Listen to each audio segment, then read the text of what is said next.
مولانا ابوالکلام آزاد رحمۃ اللہ علیہ کا میں مضمون پڑھ رہا تھا تو انہوں نے فرمایا، انہوں نے لکھا وہ خطابت اور قلم کے تو بادشاہ تھے، واقعی وہ ابوالکلام تھے۔ انہوں نے لکھا کہ اللہ نے چھری کے لیے چلنا طے کیا ہوا تھا، اللہ نے چھری کے لیے چلنا طے کیا ہوا تھا۔ جب اسماعیل کو لٹایا گیا تو اسماعیل کو کھینچ لیا، چھری کو روک دیا۔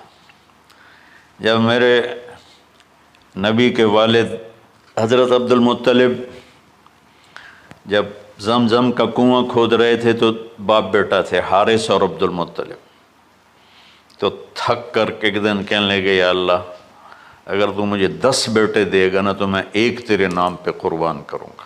اللہ نے 15 دے دیے۔ جو وہ سارے جوان ہو گئے تو ان کو اکٹھا کیا، بچوں میں نے تو منت مانی تھی۔ تو انہوں نے کہا ابا جان آپ جس پہ ہاتھ رکھیں گے ہم تیار ہیں، کیا اطاعت ہے۔ تو کہنے لگے نہیں میں قرعہ ڈالوں گا، جو اس زمانے کا طریقہ تھا وہ تیروں کے ساتھ۔ تو حضرت عبداللہ کا قرعہ نکل آیا۔ حضرت عبداللہ سب سے زیادہ محبوب، تو انہوں نے ہاتھ پکڑا، چھرا اٹھایا۔ عمر بن عاص رضی اللہ عنہ کے والد عاص بن وائل ایک بہت بڑا کام کر گیا، وہ سامنے آ کے کھڑا ہو گیا، کہنے لگا یہ کام نہیں ہوگا۔ انہوں نے کہا یہ سردار کا بول ہے، کہا آگے بھی سردار کھڑا ہوا ہے، میں یہ ظلم نہیں ہونے دوں گا۔ سارے مکے والے اس کے ساتھ ہو گئے، عبد المطلب اکیلے رہ گئے۔ انہوں نے کہا وہ جو ہے نا قطبہ کاہنہ نجران میں، وہ جو فیصلہ کرے گی یا عصفان میں وہ مانوں گا۔ کہا چلو۔ تو عصفان یا نجران گئے قریش مکہ کے سردار۔ تو اس کاہنہ عورت، جیسے آج اس زمانے کی جج ہوتی تھی، مرد بھی عورت میں، اس نے کہا کہ تم لوگ قتل کا معاوضہ کیا لیتے ہو؟ کہا 10 اونٹ۔ کہا اچھا ایسا کرو، ایک تیر پہ لکھو عبداللہ اور ایک پہ لکھو 10 اونٹ اور قرعہ ڈالو۔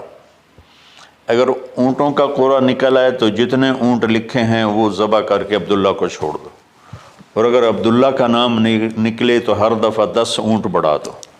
تو وہ سارے بڑے خوش ہو گئے۔ تو عبد المطلب نے احتیاطاً 100 اونٹ پہلے کھڑے کر لیے صفا کے ساتھ، اور حرم شریف میں اکٹھے ہو گئے، اور وہ جو تیروں سے کرتے تھے تو الانصاب غالباً اس کو کہتے ہیں، ایسا ہی ہے نا؟ ہاں۔ تو وہ 10 اونٹ عبداللہ، اس نے جو قرعہ اندازے میں علماء نے جو پھینکا تو نکلا عبداللہ۔ تو وہ 10 اونٹ اس نے پہلے الگ کھڑے کیے تھے تو 20 کر دیے، پھر قرعہ ڈالا تو عبداللہ، پھر 10 اور کر کے 30 کر دیے، پھر قرعہ ڈالا تو عبداللہ، پھر 10 اور کی تو 40 ہو گئے، پھر قرعہ ڈالا تو عبداللہ تو 50 ہو گئے، پھر قرعہ ڈالا تو عبداللہ تو 60 ہو گئے۔ مکے والوں کی آنکھیں پھٹنے لگی، پسینے آنے لگے۔ پھر قرعہ ڈالا عبداللہ تو 70 ہو گئے، 80 ہو گئے، 90 جب ہوئے تو سب کی آنکھیں باہر نکل آئیں کہ اب پیچھے تو اونٹ ہی ختم ہو گئے۔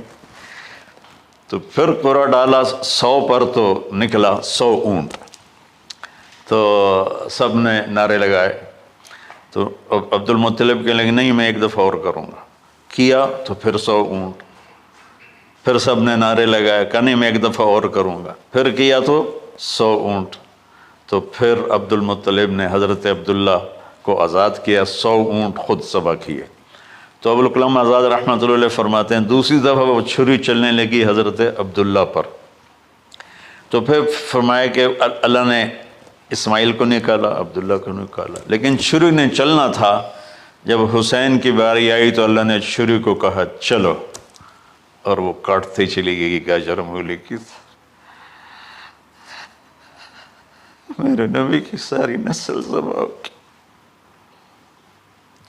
کتنا کہا اذکرکم فی اہل بیت، اذکرکم فی اہل بیت، اذکرکم فی اہل بیت۔ صرف 60 سال بعد امت نے 89 سمیت 72 انسان ذبح کر دی،